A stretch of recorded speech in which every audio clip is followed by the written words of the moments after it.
चलिए दोस्तों स्टार्ट करते हैं फिजिक्स क्लास 12 यूपी बोर्ड के लिए मोस्ट इंपोर्टेंट स्पेशल सीरीज, जिसमें मैं आपको बताऊंगा वे मोस्ट इंपोर्टेंट क्वेश्चन जो यूपी बोर्ड 2025 के लिए मोस्ट इंपोर्टेंट रहने वाले हैं। दोस्तों अगर आपको यही नहीं पता होगा कि मैं कौन से क्वेश्चन है जो यूपी बोर्ड में हर साल रिपीट किए जाते हैं या 1 साल या 2 साल छोड़कर लगातार रिपीट किए जा रहे हैं, तो आप अच्छे से तैयारी नहीं कर पाएंगे और आप ज्यादा पढ़ने के चक्कर में आप जो मोस्ट इंपोर्टेंट क्वेश्चन है उन्हें छोड़ देंगे। तो इस समस्या को देखते हुए मैं आपके लिए सभी सब्जेक्ट की एक स्पेशल सीरीज लेके आया हूँ, जिसमें मैं आपको वे मोस्ट इंपोर्टेंट क्वेश्चन बताऊंगा जो यूपी बोर्ड के लिए मोस्ट इंपोर्टेंट रहने वाले हैं, जो यूपी बोर्ड 2025 में आएंगे और जो यूपी बोर्ड 2025 में जिनके आने के चांस 100% है। तो चलिए दोस्तों स्टार्ट करते हैं इस स्पेशल सीरीज के इस पार्ट को। दोस्तों मैंने फिजिक्स की, न्यूमेरिकल्स की और केमिस्ट्री के जो क्वेश्चन हैं उनकी स्पेशल सीरीज के कुछ पार्ट अपलोड कर दिए हैं। अगर आपने उन्हें नहीं देखा तो आप उन्हें जल्दी जल्दी देख लीजिए, आपका रिवीजन भी होगा और आपने अगर अब तक भी कुछ नहीं पढ़ा है तब भी आप बहुत अच्छे से कवर कर पाएंगे और बहुत अच्छे नंबर यूपी बोर्ड 2025 में ला पाएंगे। तो चलिए दोस्तों स्टार्ट करते हैं इस सीरीज के इस पार्ट को। क्या नाम है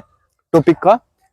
किरचॉफ के नियम। किरचॉफ के नियम मोस्ट इंपोर्टेंट क्वेश्चन है, लेकिन 2024 में पूछा नहीं गया। ये 2024 में पूछा नहीं गया तो 2025 में इस क्वेश्चन के पूरे पक्के चांस हैं कि ये क्वेश्चन यूपी बोर्ड में आएगा और 7 सेट बनते हैं यूपी बोर्ड के, उनमें से 4 से 5 सेट में क्वेश्चन जो है पूछा जाएगा किरचॉफ के नियम। ठीक है, तो वो सेट आपका भी हो सकता है, तो इसलिए इस क्वेश्चन को बहुत ही अच्छे तरीके से करेंगे। मोस्ट इंपोर्टेंट ये क्वेश्चन है यूपी बोर्ड क्लास 12 फिजिक्स का। ठीक है, तो चलिए इसे समझाऊंगा मैं कि अगर आपने इस क्वेश्चन को मेरी ये वीडियो देख ली तो आपको रटने की जरूरत नहीं पड़ेगी। किरचॉफ के दोनों नियम आपके दिमाग में घुसा दूंगा। आप कोई ताकत नहीं है कि जो आपसे भुलवा दे इस क्वेश्चन को। ठीक है, तो समझाता हूं बहुत ही अच्छी तरीके से। देखते हैं क्या है प्रथम नियम।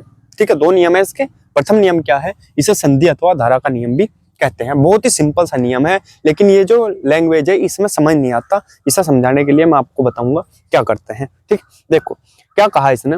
किसी वैद्युत परिपथ में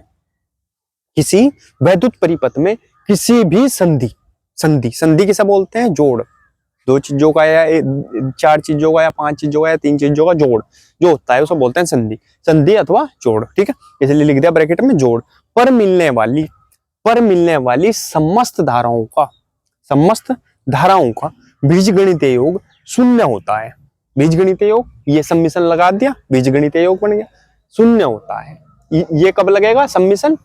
जब बहुत सारी संख्याओं का योग की बात होगी तब ये लगेगा। तो समस्त धाराओं का जो बीजगणितीय योग है वो 0 होता है। धाराओं को कहां से प्रदर्शित करते हैं? आई से। तो समस्त धाराओं का बीजगणितीय योग सम्मिशन लग गया बराबर 0, 0 होता है। क्लियर है बात?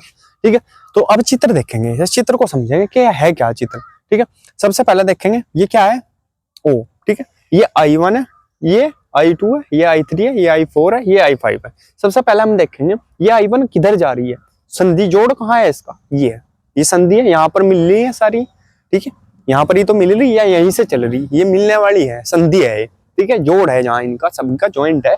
तो ये जो I1 है और ये I5 है, ये किधर आ रही है? संधि की तरफ आ रही है, इसकी तरफ आ रही। ओके, और ये जो I2, I3, I4 है, ये संधि से दूर जा रही है, संधि से दूर जा रही है। तो अब समझेंगे इसे कि ये चक्कर क्या है नियम। अब अगर मैं किरचॉफ के नियम की बात करूं, इसने कहा समस्त धाराओं का बीजगणितीय योग 0 होता है। अब देखो संधि की ओर जाने वाली को देखेंगे, संधि की ओर जाने वाली कौन सी है? I1 और I5। तो लिख देंगे I1 प्लस I5। क्यों लगाया प्लस का चिन्ह? क्योंकि ये संधि की ओर आ रही हैं और जो संधि से दूर जा रही हैं उनके लिए क्या किसका चिन्ह लगेगा? माइनस चिन्ह। ठीक है, माइनस। संधि से दूर कौन सी जा रही है? I2, I3 और I4। I2, I3 और I4। क्लियर है यहां तक? इसने क्या कहा? समस्त धाराओं का बीजगणितीय योग 0 होता है। तो इसके बराबर क्या होगा? किसके बराबर होगा? है 0 के। तो संधि के दूर आ रही, संधि से दूर जा रही जो, और संधि के पास आ रही है। ठीक है, इनका जो बीजगणितीय योग है किसके बराबर होगा? 0 के। क्लियर है यहां तक? तो अब इसे क्या लिख सकते हैं? I1 प्लस I5 बराबर, ये जो इधर I2, I3 और I4 है, अगर हम इसे इधर लेकर जाएंगे बराबर से तो ये किसके हो जाएंगे चिन्ह? माइनस के हैं, प्लस के हो जाएंगे। तो क्या हो जाएगा? I2 plus I3 plus I4। तो अब हम क्या लिख सकते हैं? क्या लिखा जा सकता है? क्या लिखा जाएगा? सिंपल भाषा में आप लिख सकते हैं इसे खुद। क्या कि संधि के पास आने वाली धाराओं का बीजगणितीय योग। ठीक है, संधि के पास आने वाली समस्त धाराओं का योग। ठीक है, बीजगणितीय तो ना लगाओ। ठीक है, संधि के पास आने वाली, संधि के पास आ रही धाराओं का बीजगणितीय योग, समस्त धाराओं का बीजगणितीय योग या योग। ठीक है, समस्त धाराओं का योग। ठीक है, I2 और I3 इनका दोनों का योग। क्लियर, किसके बराबर होगा? संधि के पास आने वाली समस्त धाराओं का योग संधि से दूर जाने वाली समस्त धाराओं के योग के बराबर होता है। क्या बन जाएगा? इसे मैं लिखवाऊंगा नहीं, खुद देखना है, इससे पता लग जाएगा खुद ही। ठीक है, संधि के पास आने वाली समस्त धाराओं का योग I1 प्लस I2, संधि के पास आ रही इनका योग, संधि से दूर जाने वाली समस्त धाराओं का योग, समस्त धाराओं के योग, संधि से दूर कौन सी जा रही? I2 plus I3 plus I3 I4, इनका योग संधि से दूर जाने वाली धाराओं का योग के बराबर होता है। मतलब जो संधि के पास आ रही और जो संधि से दूर जा रही, उनका जो आपस में योगफल है वो किसके बराबर होता है? आपस में बराबर होगा। संधि से पास आने वाली धाराओं का योग बराबर किसके होगा? संधि से दूर जाने वाली धाराओं का योग, समस्त धाराओं का योग। ठीक है, क्लियर है? इतना हो जाएगा। और यहाँ तक भी अगर आपने लिख दिया तो बहुत अच्छी बात है, यहाँ तक जितना कर दिया इतना ही बहुत है। ठीक है, और जो मैंने बताया वो भी लिख सकते हो, बहुत ही अच्छा रिजल्ट रहेगा आपका, बहुत ही अच्छा आपके नंबर मिल सकते हैं। ठीक है, तो एक चीज और लिख लेंगे, यह जो नियम है यह आवेश संरक्षण को व्यक्त करता है। यह नियम किसको व्यक्त करता है? आवेश संरक्षण को। तो ये एक नंबर में पूछ लिया जाता है, संरक्षण को व्यक्त करता है। क्लियर? तो स्क्रीनशॉट ले लेंगे इसका। अब कराता हूं सेकंड नियम। ठीक है, स्क्रीनशॉट लेंगे, आगे बढ़ेंगे जल्दी से। चलिए दोस्तों, देखते हैं अगला नियम क्या है, समझाऊंगा बहुत ही आसान तरीके से, आसान बन जाएगा ये। ठीक है, द्वितीय नियम इसे बोलते हैं, वोल्टा अथवा पास्कल नियम भी बोला जाता है इसे। ठीक है, तो याद रखेंगे वोल्टा अथवा पास्कल नियम किसे बोला जाता है? किरचॉफ के द्वितीय नियम को। ठीक है, तो ये भी हो गया। अब क्या देखते हैं इसमें, क्या है ये? किसी विद्युत परिपथ में प्रत्येक बंद पास के विभिन्न खंडों में, प्रत्येक बंद पास के विभिन्न खंडों में प्रवाहित होने वाली धारा, प्रवाहित होने वाली धारा को किससे प्रदर्शित करते हैं? I से। लिख ली, प्रवाहित होने वाली धारा ये उनके संगत प्रतिरोधों के गुणनफल, ये उनके संगत प्रतिरोधों का गुणनफल होगा, यानी I का और R का गुणनफल, यानी R। ठीक है, प्रतिरोध को किससे प्रदर्शित करेंगे? R से। गुणनफल, गुणनफल ही है, जब इसमें कुछ नहीं है बीच में तो क्या माना जाती है? गुणा। ठीक है, गुणनफलों का बीजगणितीय योग, बीजगणितीय योग है तो क्या लगेगा? सम्मिश्रण। बीजगणितीय योग उस पास में कार्य करने वाले समस्त, उस पास में कार्य करने वाले समस्त विद्युत वाहक बलों के, विद्युत वाहक बल किससे प्रदर्शित करते हैं? ई से। विद्युत वाहक बलों के बीजगणितीय योग के, बीजगणितीय योग है इसका भी, तो क्या लगेगा? सम्मिश्रण के बराबर होता है, बराबर होता है, बराबर होता है। तो ये बन गया आपके पास किरचॉफ का द्वितीय नियम। समझ में आया क्या? किसी विद्युत परिपथ में प्रत्येक बंद पास के विभिन्न खंडों में प्रवाहित होने वाली धारा ए उनके संगत, अब प्रतिरोध भी होगा, उनके संगत प्रतिरोधों के गुणनफल, गुणनफलों प्रतिरोध को किससे प्रदर्शित करेंगे? R से। गुणनफलों के बीजगणितीय योग, का बीजगणितीय योग। ठीक है, बीजगणितीय योग उस पास में कार्य करने वाले समस्त विद्युत वाहक बलों के बीजगणितीय योग के बराबर होता है। यही क्या है? किरचॉफ का द्वितीय नियम है। क्लियर है? ये चित्र बना हुआ, ये प्रथम पास है, ये द्वितीय पास है, ए बी ये संधि है। ठीक, अब क्या होगा? ये I1 है भाई, ये I2 है, और यहाँ पर क्या हो जाएंगी जब R3 में आएंगी? I1 plus I2। ठीक है, किरचॉफ का नियम है, E1 E2 है, यानी ये क्या है? विद्युत वाहक बल।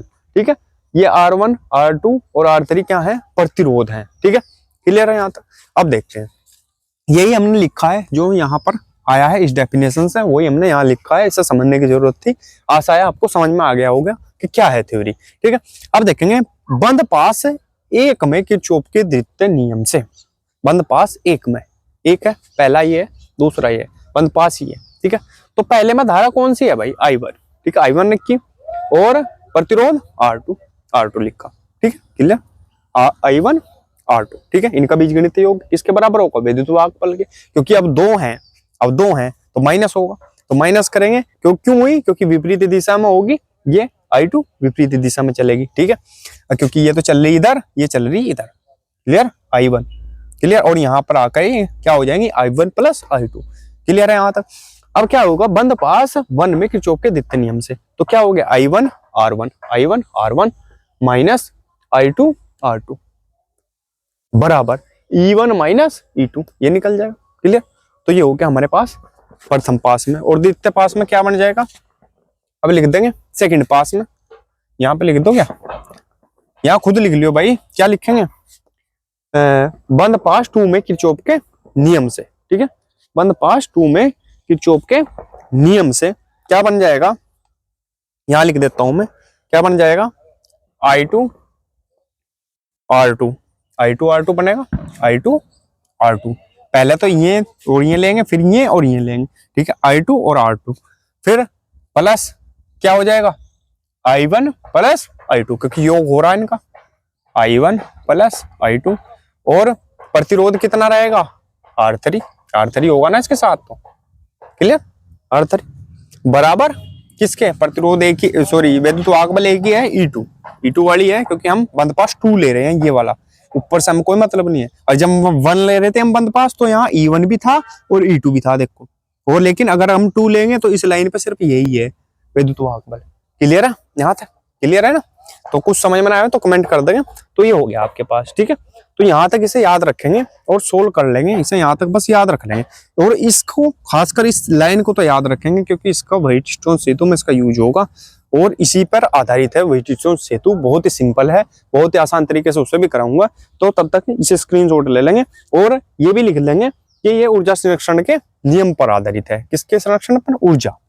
ऊर्जा संरक्षण, याद रखेंगे ये भी बात। ये ऑब्जेक्टिव में पूछ लिया जाता है, किस पर आधारित है? किरचॉफ का द्वितीय नियम ऊर्जा संरक्षण के नियम पर, और प्रथम नियम किस पर आधारित था? आवेश संरक्षण के नियम पर। ठीक है, स्क्रीनशॉट ले लेंगे इसका। तो दोस्तों अगर वीडियो अच्छी लगी हो तो प्लीज वीडियो को लाइक कीजिए, कमेंट कीजिए और हमारे चैनल को सब्सक्राइब कीजिए और घंटी का बटन भी दबा लीजिए, जिससे आपको हमारी वीडियो की नोटिफिकेशन सबसे पहले मिल सके। मिलते हैं अगली वीडियो में, तब तक के लिए बने रहिए हमारे चैनल पर। धन्यवाद।